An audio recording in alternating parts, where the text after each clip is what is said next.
In the mist of post-war London, a man in a trench coat moves like a ghost through the quiet streets. His name isn't one the public remembers, but every fan of James Bond knows him without ever realizing it.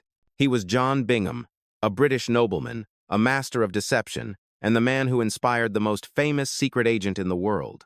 But unlike the legend he helped create, Bingham didn't crave danger, glamour, or fame. He lived and died in the quiet discipline of secrecy. While millions watched Bond save the world, the real spy who shaped him was locked away behind classified walls. For decades, his story remained sealed, buried beneath the Official Secrets Act, forgotten by the country he served. He was the shadow behind 007, a man too real, too moral, and too silent to survive the spotlight. This is the hidden story of the real spy they erased.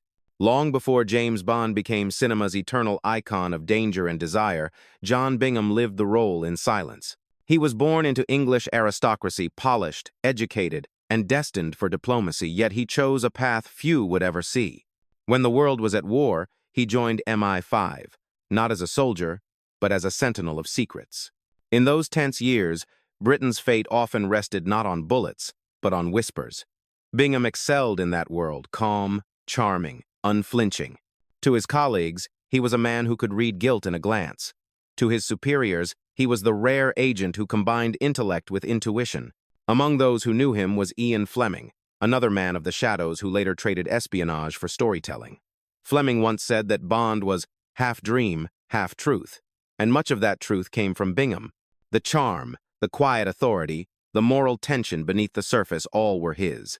Yet while Bond's legend grew louder, Bingham's life became quieter. The fiction he inspired outlived the man who made it possible.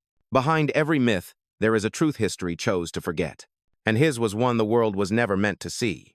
Born in 1908 to the title of Baron Clanmorris, John Bingham inherited not only privilege but expectation. He was groomed for diplomacy, a life of conversation and decorum, not covert operations. Yet beneath his refined manners was a fascination with human behavior, the way truth could bend and disguise itself. That curiosity would define his life. When war engulfed Europe, Bingham's intellect drew the attention of MI5. He entered a world built on deception, a silent battlefield where information was the weapon. While others fought in trenches, he fought in whispers, tracing spies through half-truths and hesitation. His composure became his greatest weapon. Colleagues said he could extract a confession without raising his voice. His aristocratic charm and precision made him invaluable, and his work saved lives without ever making headlines. In a profession that rewarded silence, Bingham became its quiet star. He was the embodiment of the British ideal, unflappable, calculating, courteous, even in conflict. It was that calm intensity that later fascinated Ian Fleming. For in Bingham, Fleming found what Bond could never truly be: a man who lived the life the rest of the world only imagined. Bingham didn't seek the spotlight. He became the light behind someone else's legend. The war ended, but for John Bingham, secrecy did not. He remained within MI5, serving a Britain now locked in the paranoia of the Cold War. While the world celebrated victory, Bingham returned each morning to his desk of coded reports and unspoken truths. His loyalty was quiet, unwavering, and invisible. Then, in 1953, his old acquaintance Ian Fleming published Casino Royale. Overnight, the myth of James Bond was born. The world adored the idea of a charming killer with taste for risk, women, and danger. Bingham saw something else himself, distorted through fantasy. He recognized the composure, the discipline, the moral tension that had once defined him. But he also saw a distortion of truth. The fiction he inspired glorified what he had sacrificed to avoid.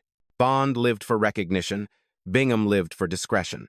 Offers came, interviews, inquiries, curiosity from journalists who sensed a real story behind the fiction. He turned them all away. "I did nothing remarkable," he would say, the kind of lie only a true spy could tell. While Bond grew into a billion-dollar legend, the man who had inspired him faded further from view. It was a strange punishment to give life to something immortal and then be forbidden to claim it. John Bingham had become what all spies eventually must: unseen, essential, forgotten. By the late 1960 seconds, the world had moved on from the quiet heroism of men like John Bingham. The age of shadows was giving way to spectacle color, television, Cold War paranoia, and the cinematic triumph of Bond himself. Real spies no longer inspired awe. They belonged to a fading empire of manners and restraint. Bingham retired from MI5 with little ceremony. The silence he had once mastered became his only companion. To fill it, he turned to writing. His novels, sharp and introspective, explored the psychology of betrayal. He didn't write about martinis or gadgets, he wrote about guilt, duty, and the gray zones between right and wrong. Books like 5 Roundabouts to Heaven and The Double Agent revealed a truth no film could capture. Espionage wasn't glamorous, it was lonely. The public, however, wanted escapism, not honesty. His works found respect, but not fame. The Bond franchise, meanwhile, became unstoppable. Bingham's reflection, once echoed in fiction, vanished beneath the noise of pop culture. Even those who knew him rarely spoke his name in connection to 007. He accepted it with grace, never bitterness, though a quiet melancholy surrounded him. He had once shaped the image of the perfect spy and then watched as that image erased the man who inspired it. The myth had outlived its maker. In the twilight of his life, John Bingham remained the embodiment of old-world dignity, polite, composed, unshaken. But beneath that restraint was the quiet sorrow of a man who had seen his reflection stolen by fiction. He never protested, never claimed his place beside Bond's legacy. Instead, he continued to write, to think, and to live within the boundaries of silence that had defined his service.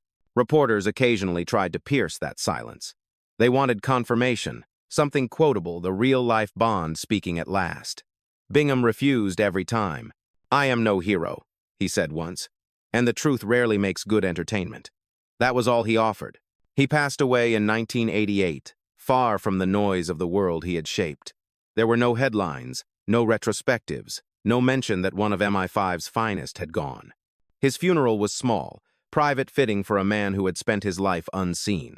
Within the sealed archives of MI5, his name lingered on declassified pages, missions completed, networks dismantled, crises quietly averted. Work that could never be applauded because it was never meant to be known. He didn't live like Bond. He didn't die like Bond. But without him, Bond might never have existed at all. In the end, the greatest spy England ever produced was the one it chose to forget. Years after his passing, as the dust of secrecy began to lift, John Bingham's name surfaced once more, quietly, almost hesitantly. Historians tracing the roots of James Bond discovered what the public had long missed, that the man behind the myth had been real, and that his life was far more complex than the fiction it inspired. When MI5's restricted documents were declassified, the portrait that emerged was not of a gun-toting hero, but of a thinker, a man who preferred intellect to violence, persuasion to power. Colleagues described him as the conscience of intelligence work, someone who believed that truth was both weapon and burden. His novels, once overlooked, gained new life as readers recognized in them the quiet authenticity that Bond never possessed. They were filled with hesitation, moral fatigue, and humanity, the very emotions that real espionage demands but cinema can't show. Today, Bingham's legacy exists not in fame, but in influence. His shadow lingers behind every Bond line delivered with calm precision, every moment when silence speaks louder than action. He never sought to be remembered, yet in the end, remembrance found him. A man erased by secrecy, now restored by truth. History remembers the men who live loudly. But John Bingham was a man who lived best in silence. He didn't chase the light, he stood behind it, shaping it, until it no longer cast his shadow.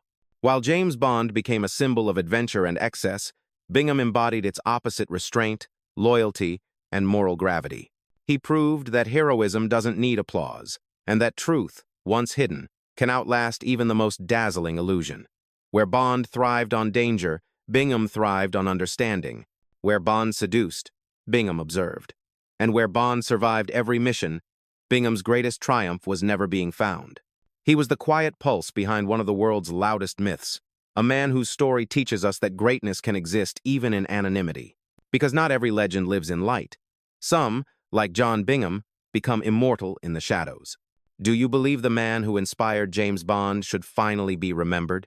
John Bingham never sought recognition, yet his quiet brilliance helped define the world's most enduring spy. His truth was hidden, his story erased, but history has a way of finding its way back to those who deserve it. If stories like this make you see fame and shadow differently, share your thoughts below and keep his memory alive.